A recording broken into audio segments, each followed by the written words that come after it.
വചനം വചനം നീതിയുടെ വചനം ദൈവവചനം ജീവന്റെ വചനം നീതിയുടെ വചനം നീതിയുടെ വചനം. തേനിലും തേൻകട്ടയിലും മധുരമുള്ള നീതിയുടെ വചനം ശ്രദ്ധിക്കുവാൻ ഒരവസരം കൂടി ദൈവം നൽകി തന്നതോർത്ത് നമുക്ക് ദൈവത്തെ സ്തുതിക്കാം. സ്വർഗത്തിലൊരു വലിയ കോൺഫറൻസ് നടന്നു. ഈ കോൺഫറൻസ് ആദ്യം കണ്ടത് യെശയ്യാ പ്രവാചകനാണ്. ഒരു മെഗാ കോൺഫറൻസ് ആണത്.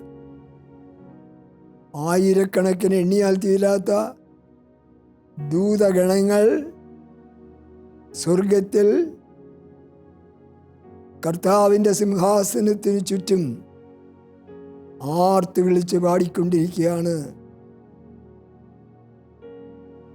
അത് യെശയ്യാ പ്രവാചകന്റെ പുസ്തകം 6-ാം അധ്യായത്തിലാണ് പറഞ്ഞിരിക്കുന്നത്. കർത്താവ് ഉയർന്നും പൊങ്ങിയുമുള്ള സിംഹാസനത്തിൽ ഇരിക്കുന്നത് ഞാൻ കണ്ടു.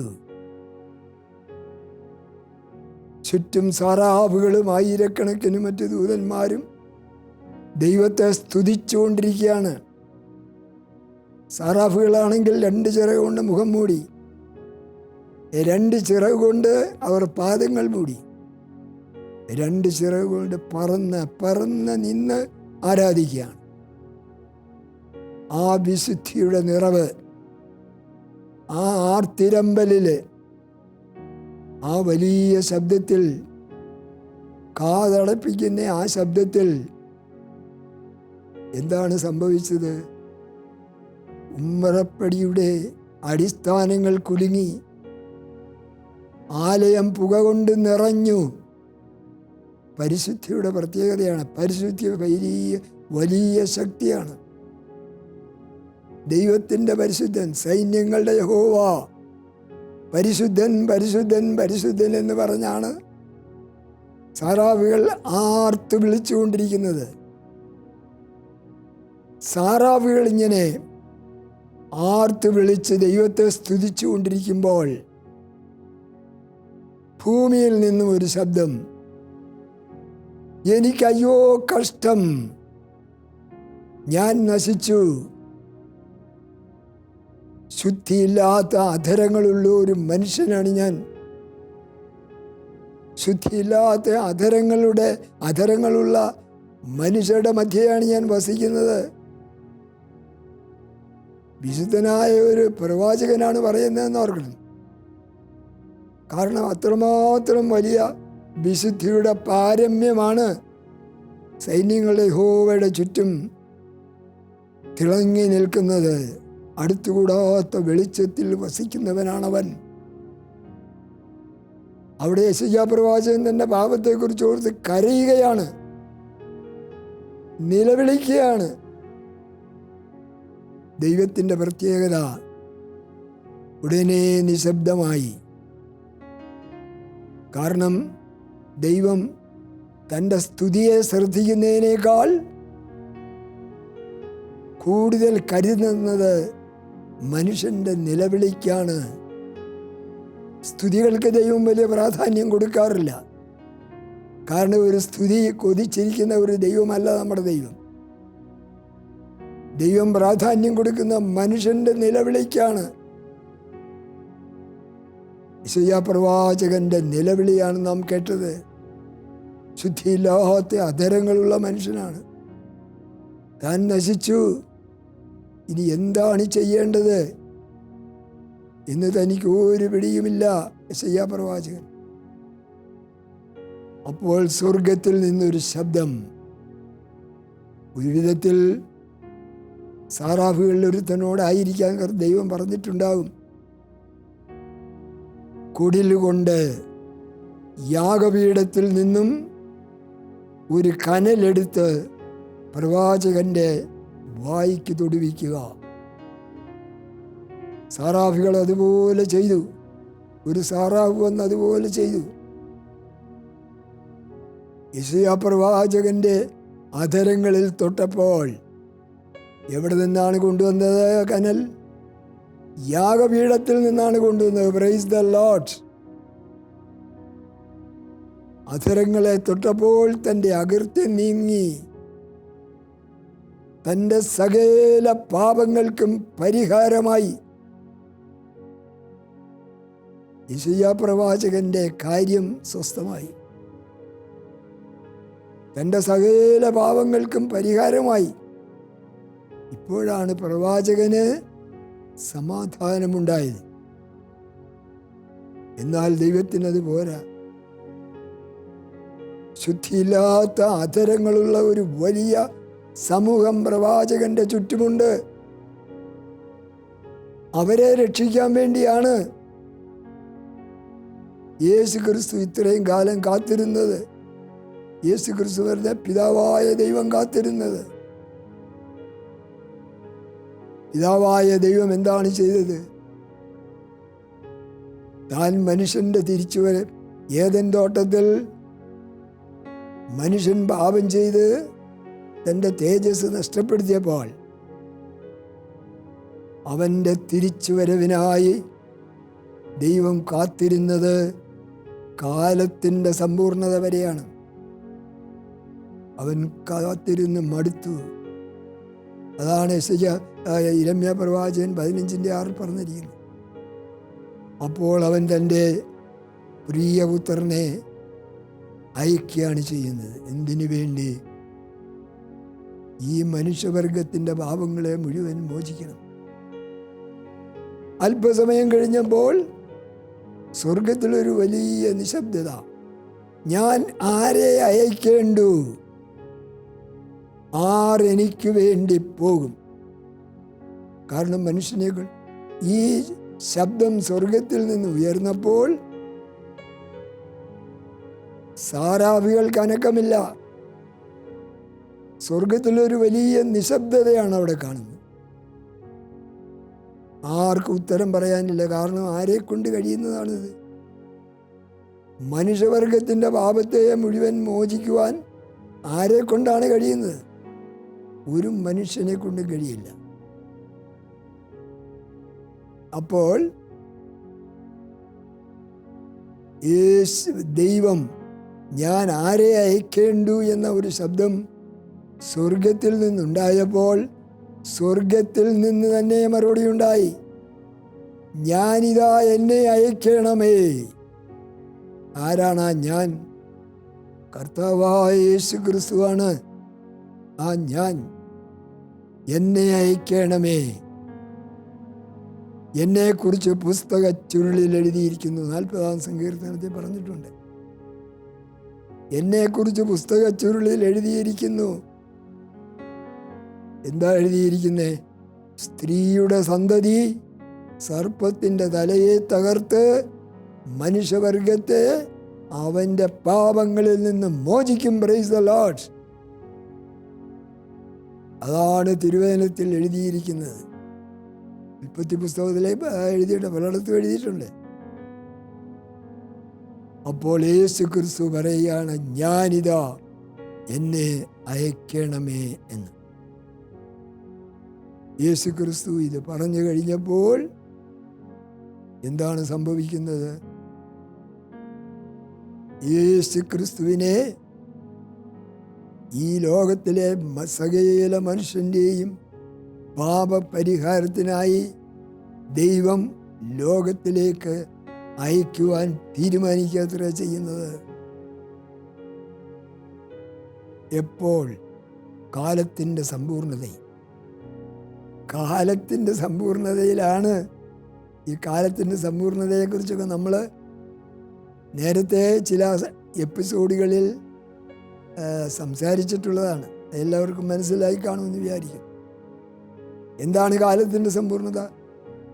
കാലത്തിൻ്റെ സമ്പൂർണത എന്ന് പറയുന്നത് ദൈവം കാത്തിരുന്ന മനുഷ്യവർഗത്തിൻ്റെ തിരിച്ച് വരവിന് വേണ്ടി കാത്തിരുന്ന് മടുത്ത അവസരമാണ് കാലത്തിൻ്റെ സമ്പൂർണത. എന്നാൽ മനുഷ്യനെ തിരിച്ച് ദൈവത്തിങ്കിലേക്ക് കടന്നു വരാൻ കഴിഞ്ഞോ? ഇല്ല. ആ കാലത്തിൻ്റെ സമ്പൂർണത. മനുഷ്യന് ദൈവമുഖം കാണാനുള്ള അവൻ്റെ ആഗ്രഹം, അമിതമായിട്ടുള്ള ആഗ്രഹം. അതാണ് ഇവിടെ തന്നെ ഈ 1 മുതൽ യെശയ്യാ പ്രവാചകന്റെ പുസ്തകം 6-ാം അധ്യായം 1 മുതൽ 8 വരെയുള്ള വാക്യത്തിൽ, എൻ്റെ കണ്ണ് സൈന്യങ്ങളുടെ യഹോവയെ കണ്ടുവല്ലോ. യെശയ്യാ പ്രവാചകന്റെ കണ്ണ് യഹോവയായ ദൈവത്തെ കണ്ടപ്പോഴാണ് അവൻ്റെ പാപങ്ങൾക്കും മോചനം വന്നത്. സ്വർഗത്തിലെ യാഗപീഠത്തിൽ നിന്ന് ഒരു കനൽ കൊണ്ടുവന്ന് അവൻ്റെ അധരങ്ങളെ തൊട്ടപ്പോൾ അവൻ്റെ അകൃത്യം നീങ്ങി. പാപത്തിന് പരിഹാരം വരുമെന്നല്ല, വന്നിരിക്കുന്നു. അപ്പോൾ യെശയ്യാ പ്രവാചകന്റെ കാര്യം ശരിയായി. അപ്പോൾ ബാക്കിയുള്ളവരുടെ കാര്യം എന്താ? അതാണ് ദൈവത്തിൻ്റെ പ്രശ്നം. സകല ജാതികളെയും രക്ഷിക്കണം, എല്ലാ മനുഷ്യനെയും രക്ഷിക്കണം. ലോകത്തിലുള്ള സകല ജാതികളെയും രക്ഷിക്കുക എന്നുള്ളതാണ് കർത്താവിൻ്റെ ലക്ഷ്യം.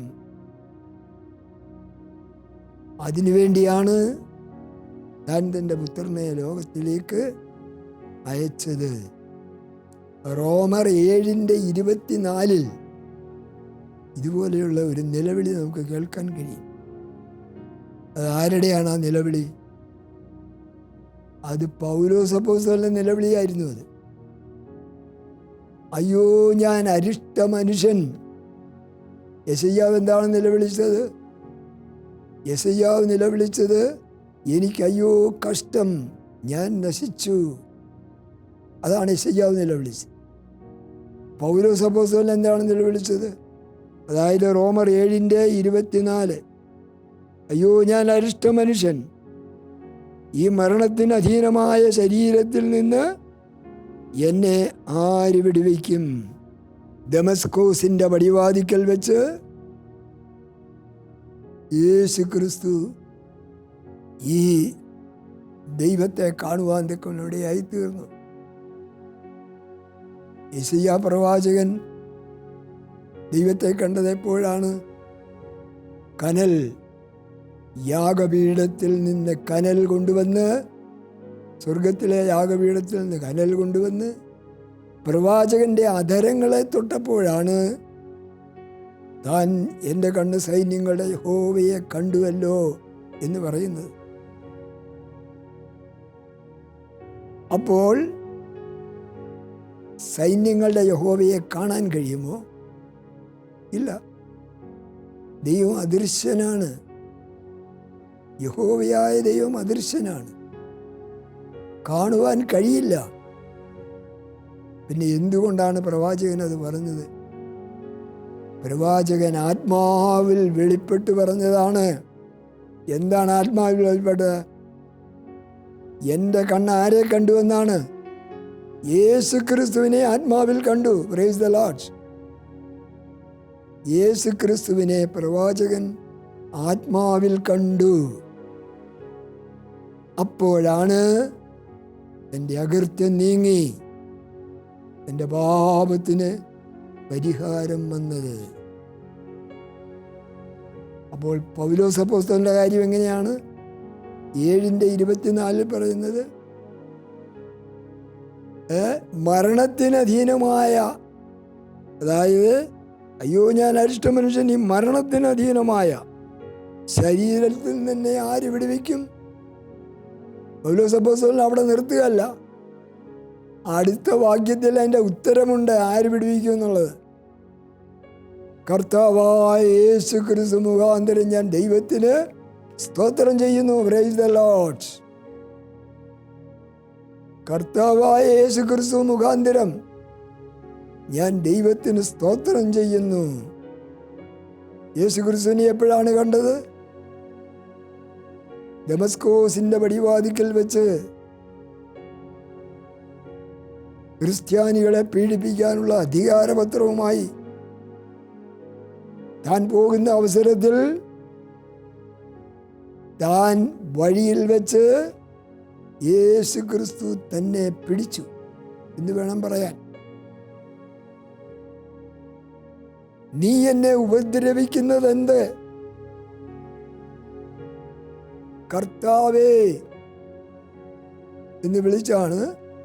കർത്താവേ നീ ആരാകുന്നു എന്നാണ് പൗലോസ് അപ്പോസ്തലൻ ദമസ്കോസിന്റെ വഴിവാതിക്കൽ വെച്ച് നിലവിളിച്ചത്. കർത്താവേ നീ ആരാകുന്നു? അപ്പോൾ കർത്താവ് എന്താ മറുപടി പറയുന്നത്? നീ ഉപദ്രവിക്കുന്ന യേശുവാണ് ഞാൻ.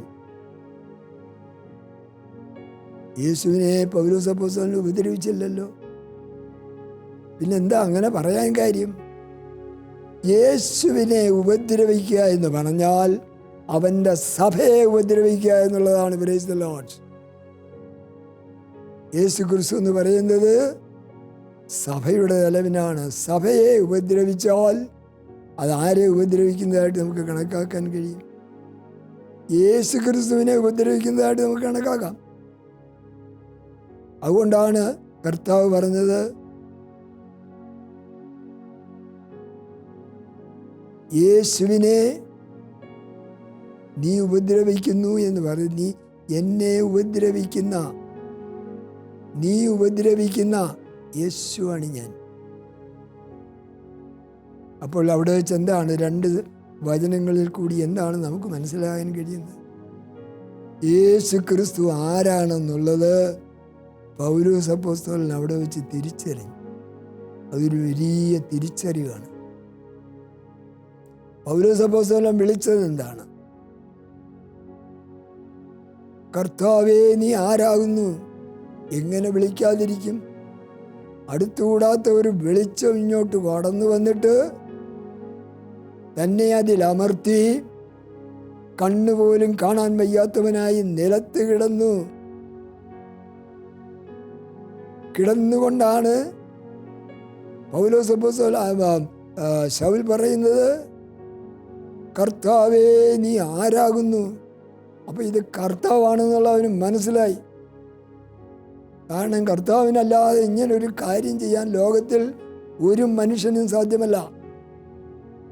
കർത്താവേ നീ ആരാകുന്നു? അപ്പോഴാണ് പറഞ്ഞത്, നീ ഉപദ്രവിക്കുന്ന യേശുവാണ് ഞാൻ. നീ എന്നെയാണ് ഇത്രയും കാലം ഉപദ്രവിച്ചുകൊണ്ടിരുന്നത്.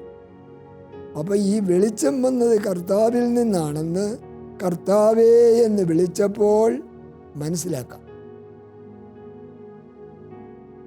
അപ്പോൾ ഈ വെളിച്ചം വന്നത് ദൈവത്തിൽ നിന്നാണെന്ന് അവൻ വിശ്വസിച്ചു. അപ്പോൾ കർത്താവ് എന്താ മറുപടി പറഞ്ഞ്? നീ ഉപദ്രവിക്കുന്ന യേശു. അപ്പൊ കർത്താവ് ആരാണ്? യേശു. അതാണ് പിന്നീട് റോമർ 10:9 പൗലോസ് അപ്പോസ്തലൻ എഴുതി വെച്ചു. എന്താ എഴുതി വെച്ചത്? യേശുവിനെ കർത്താവെന്ന് വിളിച്ചു. യേശുവിനെ കർത്താവെന്ന വായ് കൊണ്ട് ഏറ്റുപറഞ്ഞ് അവൻ മരിച്ചവരിൽ നിന്ന് ഉയർത്തെഴുന്നേറ്റു എന്ന് ഹൃദയം കൊണ്ട് വിശ്വസിച്ചാൽ നീ രക്ഷിക്കപ്പെടും. റോമാലേഖനത്തിൻ്റെ കാമ്പാണ് രക്ഷിക്കപ്പെടാനുള്ള ഒരേ ഒരു മാർഗം. പലരും ഈ രക്ഷ തേടി ലോകം മുഴുവൻ അലഞ്ഞു തിരികെയാണ് ചെയ്യുന്നത്.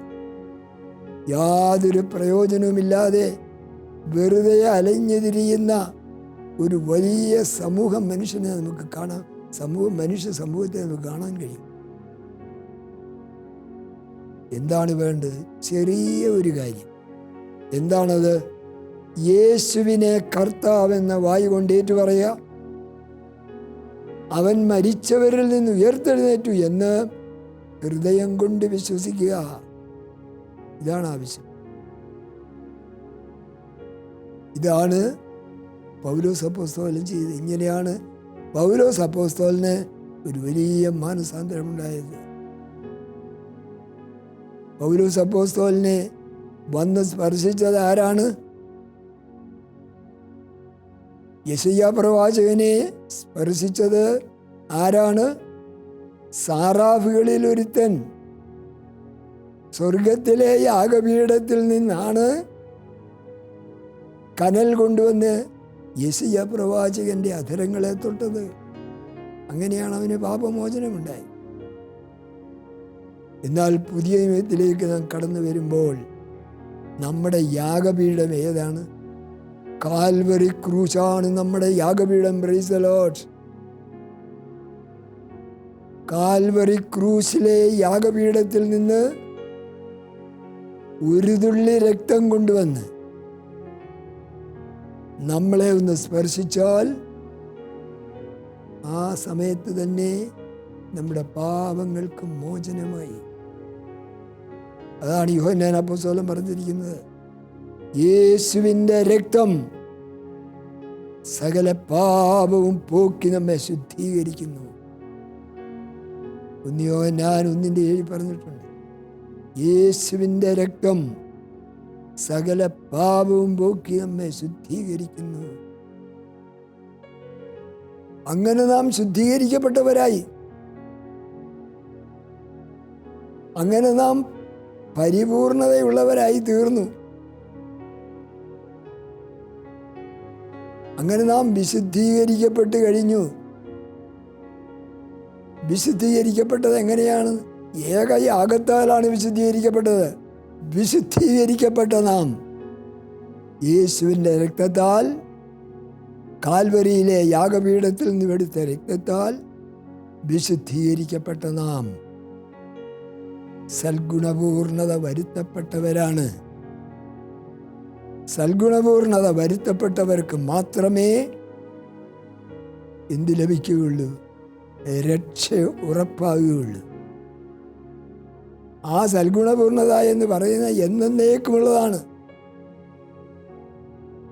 എല്ലാ ആഴ്ചയും പോയി ഞാൻ ഭാവിയാണ് എന്ന് പറയാനല്ല, പറയുന്നവർക്കല്ല ഈ സൽഗുണപൂർണത.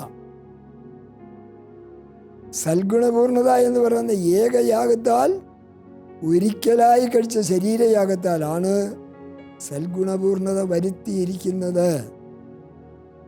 എങ്ങനെയുള്ളവർക്ക്? വിശുദ്ധീകരിക്കപ്പെട്ടവർക്ക്. എത്ര സൗഭാഗ്യകരമായൊരു ജീവിതമാണ് ദൈവം തൻ്റെ മക്കൾക്ക് നൽകിയിരിക്കുന്നതെന്നുള്ള നമ്മൾ ഓർക്കണം. ഇത് നഷ്ടപ്പെടുത്തിയാൽ ക്രിസ്തീയ ജീവിതം തന്നെ പരാജയമായി. ഈ സൽഗുണപൂർണത നമ്മൾ ഏറ്റെടുത്തില്ലെങ്കിൽ നമ്മൾ എന്നും ഭാവിയായിട്ട് തന്നെ ഇരിക്കേണ്ടി വരും. ഒരിക്കലും നമുക്കത് ലഭിക്കുകയില്ല.